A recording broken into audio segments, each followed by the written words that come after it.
Hello, I'm John Mamias, executive producer at CD Projekt Red in Warsaw, and today this is our first dev diary for The Witcher 2 Assassins of Kings on Xbox 360.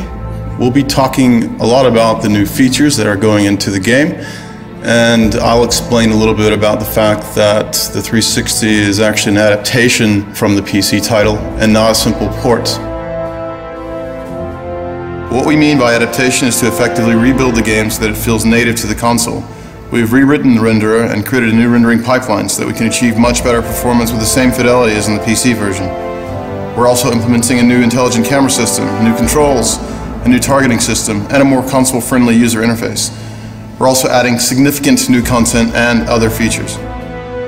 We took special effort to beef up the game for the Xbox release. We're in this great situation where we already had the game out there and people experienced it, and we have a lot of community feedback, and we want to put all this into this game and make it better. Especially it's very complex story. We want everyone to understand it. That's why we beefed up especially the final chapter of the game. We've put in some additional events, additional sub-quests, so that the story develops in the way we've imagined it like the first time. In our game, you take a role of the Witcher, and the Witcher is like a professional monster slayer. He's like a hired mercenary, but trained specially to fighting monsters. He's like the ultimate warrior in this world. He was taken as an infant, by other Witchers, and he undergone a lot of mutations and very hard training, so that right now he's like the ultimate killing machine. You're not just some any Witcher, you're Geralt of Rivia, and Geralt of Rivia is a character with its own story, with its own background. He's a guy that is famous in the Northern Kingdoms, but for some reason he died, and everyone thought he was dead, but now he's back among the living. But the circumstances of his return are clouded with mystery, because he has amnesia and he forgot how he came back. When Geralt faces the assassin who takes the life of one of the most important kings of the North, is the moment where your past gets to you, and it's the beginning of your journey. In addition to an epic story, the game features complex combat system that combines intense dynamic action with tactical choices. You can combine different character abilities and character customization with real-time moves such as parry, dodge, riposte. You can also choose from a variety of tactical options. You can use alchemy, traps and bait, you can throw bombs at your opponents, you can use different ranged weapons, you can use magical signs or magic. You can also sneak and deal non-lethal blows, non-lethal attacks to your foes.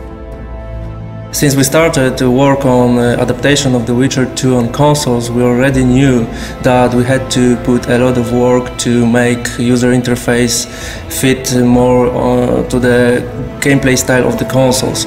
That's why we gathered a lot of information from our fans from the PC version of the game, and we included this knowledge to our work.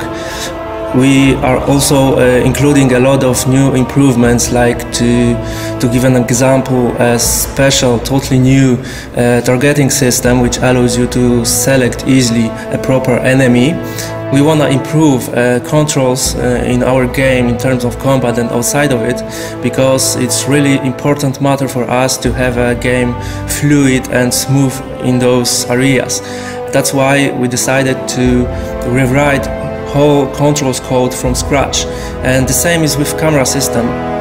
The Witcher 2 runs on our own technology called Red Engine.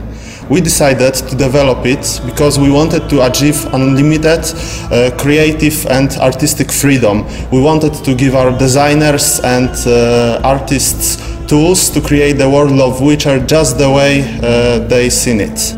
The combination of a unique art direction and a powerful engine such as the Red Engine really helps in creating a modifying environment that both looks and feels unique. The Witcher 2 will be one of the best looking titles to come out to Xbox 360. It's important to note that everything we're doing for the Xbox version will also be delivering for the PC version, and there's some important new additions and enhancements that we haven't talked about today that we'll be announcing later in the year.